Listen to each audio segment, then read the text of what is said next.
Hello, this is my case study presentation entitled Missed Opportunities: How the Palermo Protocols Failed to Meet the Needs of Migrant Women.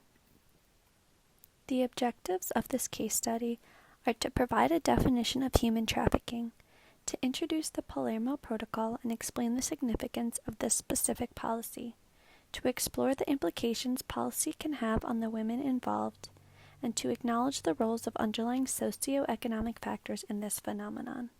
For this case study, I chose to analyze trafficking and sex work through a feminist lens. While I acknowledge that men can also be involved in this phenomenon, I chose to focus specifically on the effects on women, as statistically women are more likely to be sex workers or survivors of trafficking.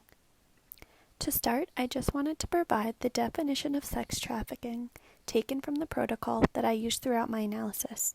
I've highlighted a few key words to emphasize that force, fraud, or coercion are necessary components of trafficking as defined in this policy.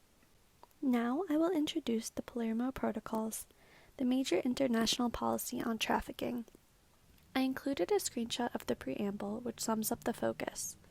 The original goals were to establish a universal tool to, quote, punish the traffickers and to protect the victims of such trafficking. The protocol was established as an attempt at collaborative policy, but we will see that it fails to do so. As mentioned, there were concerns that if this policy was not established, those vulnerable to trafficking would not be sufficiently protected. However, it quickly became clear that the survivors of trafficking were not really the focus. For one, the United Nations Office on Drugs and Crime is tasked with carrying out the protocol. Several issues arise from this. The main one being a clear acknowledgement of trafficking as a crime. This implies that the Palermo Protocol was not established to protect survivors of trafficking, but rather to establish legal repercussions for the crime itself. Even in the title, the wording used is to prevent, suppress, and punish. It does not use the word protect. The protocol does not specifically state protections for survivors, although the preamble shown alludes to that. Instead, protections are up to the discretion of each individual state, showing how the goal of a universal tool was not achieved. However, it is important to note that law enforcement regulations are explicitly stated and are considered a mandatory aspect of this policy. Mandatory law enforcement has caused many issues. One example being cases where the survivor is forced to stand trial to prove her own innocence, rather than the offender or trafficker standing trial for the crime. This shifts the focus from the act of human trafficking to the purity of the survivor and does not allow for an effective method of eliminating a criminal practice. In addition, because no further social protections are offered, the survivor is often forced to return to her home country after trial, leading to the risk of her being identified as a target for revenge from the trafficker. Prior to the establishment of the protocol, feminist organizations worked diligently to help survivors of trafficking, as well as to address abuse and exploitation within the sex work industry to help sex workers. As advocacy efforts grew larger and sex trafficking began to enter the mainstream conversation, decision-makers were quick to focus on the first goal, of helping women who are being trafficked. They did so partly through the establishment of the protocol, which aims to eliminate trafficking through methods of punishment rather than aid, a tactic feminist theory tends to disagree with. Another main feminist discrepancy is that the Palermo Protocol tends to see all migrant women sex workers as victims of trafficking. This isn't the case, and sex workers are not even written into the protocol, but it is something that commonly occurs, leading to the deportation of women who migrated for work or on their own volition. Many differing ideas, opinions, and even definitions surround sex work and trafficking. I would like to take a moment to address some of the most relevant differences. First, the difference between sex trafficking and sex work. Sex trafficking implies that women are physically forced or coerced into forced labor. Sex work implies that someone made the rational choice to work in the sex industry. Women in either position deserve protection, respect, and aid if required. Next, agency refers to the capacity an individual has to make a choice, such as the choice a woman makes to pursue sex work. Women involved in sex trafficking are often referred to as victims, which removes any sense of agency. In the situation of trafficking, meaning coercion and force are involved, this agency is removed. But this is not true of all sex work that involves migrant women, which is a key distinction to be made. The last area I'd like to focus on is the idea of a deserving victim, who is an innocent woman forced into sex work, versus an undeserving worker, who is a woman who chose to go into sex work due to other factors. This mentality pivots the conversation away from the crime or the traffickers themselves and focuses on the purity of the woman involved.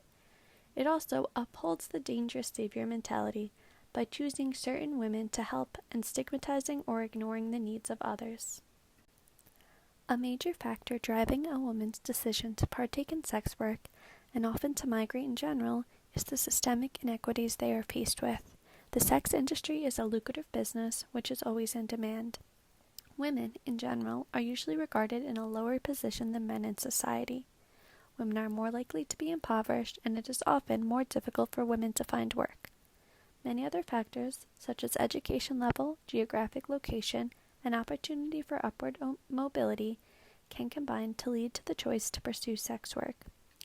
Sex work allows migrant women to earn money independently, support themselves and their families in a destination country, and provides opportunities that many women would not be able to access otherwise.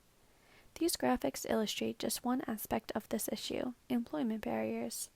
They show that women are more likely to be unemployed than men worldwide, face barriers in seeking employment, and make less money than men globally. If we want to address this quote-unquote problem of sex work, we need to address the underlying socio-economic drivers that lead women to sex work as their best option. The criminalization of sex work and the assumption that all women in international sex work are trafficking victims does not benefit anyone. It should also be noted that the Palermo Protocol does not address systemic issues whatsoever, despite how interrelated they are to sex working and trafficking. Some recommendations I would suggest for any organization working on the topics of trafficking or sex work would be to first acknowledge the nuances and complexities of these topics. They are not black and white, despite the instinct to frame those involved in these processes as criminals or victims. Survivors of trafficking and sex workers are two different groups with different needs, but both require respect and attention. Next, we must shift from punishment to protection. The Palermo Protocol is the only major international policy on trafficking, and as we saw, it is punishment-oriented. The only way to effectively offer assistance to survivors of trafficking is through protections, such as ensuring that they are as anonymous as possible and helping with migration needs. Simply sending them back to their home country, which commonly occurs, is not a solution.